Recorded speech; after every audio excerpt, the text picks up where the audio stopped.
Hey there nation, and welcome to the show where we help you to play miniatures wargaming on a budget. It is I, Commander Cheapskate, and we are back with another episode of Cheap Shots, the series dedicated to showing you how to save money on the wargaming hobby. And on today's episode, we'll discuss how to use the new Drukhari Mandrakes Kill Team box set in your games of Necromunda. We'll review the box set's contents, discuss the potential narrative of how these fighters are in Necromunda and fighting in the Underhive, discuss the gang's playstyle, provide a 2,000 credit starting roster that you could use in your very first campaign. We'll also give you suggestions how this game could develop over the course of a campaign and give our overall conclusion on this box set. So as you guys are aware, in my traditional cheap shot videos, I usually show painting tutorials because saving money on craft paints is probably the number one way I can help out players to save money on the wargaming hobby.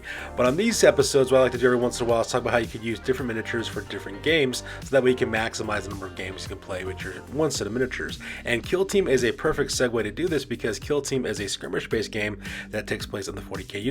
And since Necromunda and Kill Team both take place at the same time and setting, might as well transition to those. So in this video, I'll be showing you how to use the Mandrakes Kill Team in your games in Necromunda, and that way you can play multiple games with the same set of miniatures and save yourself a ton of money at the same time. Now, you will of course have to be comfortable with using proxies while doing this, but of course, proxying is not really a big thing anymore, so let's go and talk about exactly how you're going to do that.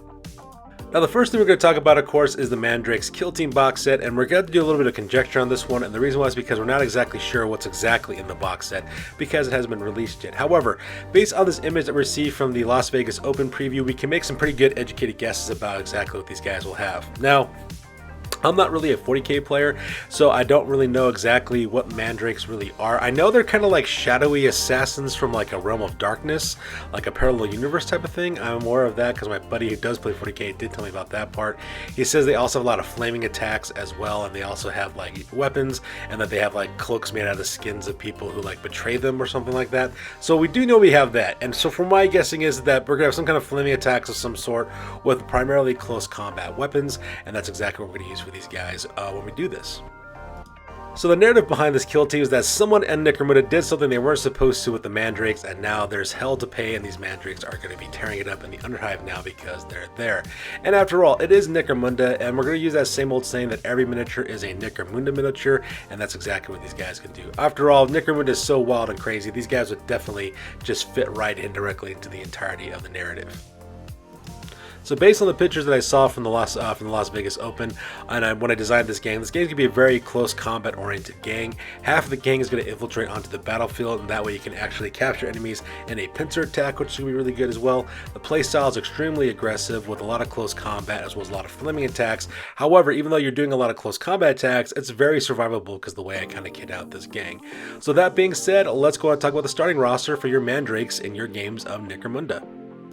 Alright, so this is going to be my Drukhari Mandrakes starting roster for Necromunda Aranthi Session 2024. This is going to be a 2,000 point list using the Aranthi Succession rules, so that way we can use all 10 fighters from the Drukhari Mandrakes starter box set. And in order to maximize the abilities we need for this gang, it's going to be a Venator gang, and its primary skills are going to be cunning as well as combat because of obvious reasons, and their secondary skills will be ferocity as well as agility. The way I saw it is that the Venators would be the best fit for this gang to have in the actual rule set because you get to choose your kind of skills you want to use. At the same time, you get access to really powerful weapons to really help you out, to really help conquer your enemies at exactly the same time. Which brings us to our Hunt Leader, who's going to cost you 255 credits. You're going to use characteristics number 3, which is the close combat characteristics for this fighter. You're going to give them armor undersuit as well as a hazard suit, and that way, the reason why you're doing that is so that way they have a better armor save as well as have the ability to have immunity to rad phage as well as other environmental effects as well. You're also giving them a Gutter Forge Cloak to increase that armor save from a 5 up to a 4 up with a 5 up board save against environmental effects. You're going to give this guy a Boning Sword for close combat attacks that causes 2 damage from the Corpse Grinder Guild, as well as a Hand Flamer to imitate those flaming attacks, and you give this guy the infiltrate skill so that way he can kind of go in and attack his enemies from behind.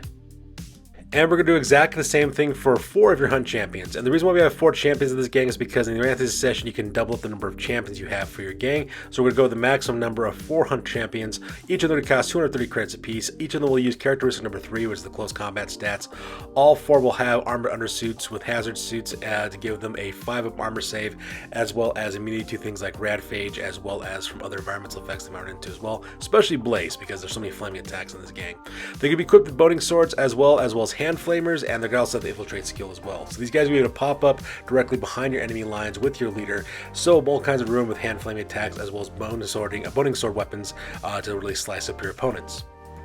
Now, when it comes to your hunters number 1 through 3, you're going to have 5 hunters in total, are going to cost 170 credits. These 3 fighters have characteristic number 3, which is the close combat stats, as well as hazard suits. So that way they have that 6 up armor save, as well as immunity from blaze conditions, as well as radphage and other environmental effects.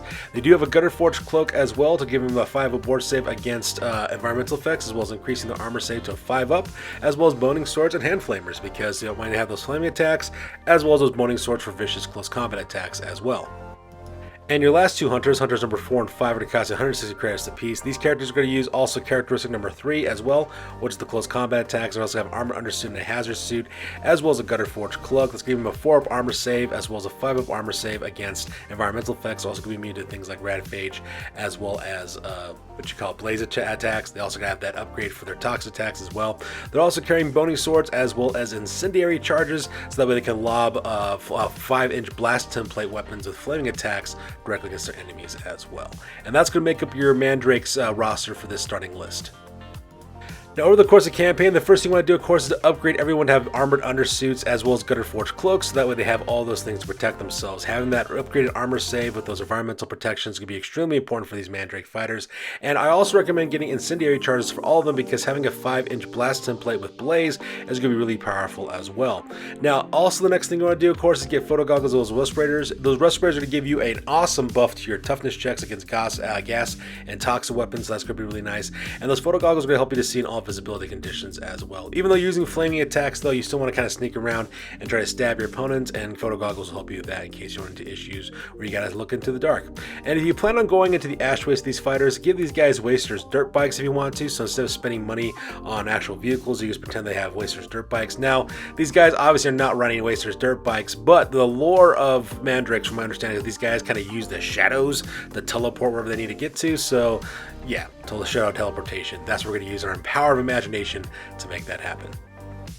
So there you guys have it. That's how you could use your Mandrakes Kill Team in your games of Necromunda. And the idea here is to use multiple games for the same set of miniatures, and that's the reason why, is because of the way the economy is right now. It's pretty tough out there right now, so it's kind of hard to get new miniatures for different games. So using the same set of miniatures for multiple games is always a good idea. Not to mention, every miniature is a Necromunda miniature, and that's because of the narrative style of the campaign setting that these games take place in. It's so wild and crazy that you can pretty much put whatever you want in there, and it'll still kind of fit within that campaign setting as well. Not to mention, the Drukhari Mandrakes are very beautifully sculpted. They're very full of character, and they're really awesome looking as well. So if you're looking for a way to use those in Necromunda, this is the way you could do so as well. And of course, if you want to recommend any other box sets, whether they're different box sets within Games Workshop or otherwise, please put down in the comments down below. I'm always looking forward for inspiration. Even if I like your idea, I'll give you credit and also make a video based on your suggestion as well. So there you guys have it. That's going to do it for this one. As always, please feel free to like, comment, and or subscribe. You guys' input is invaluable to us as always. Also check us out on Facebook, Instagram, as well as blogger.com for all the latest greatest hobby news related to this channel. That's good for this week, guys. We'll catch you guys next one. Peace out and stay classy.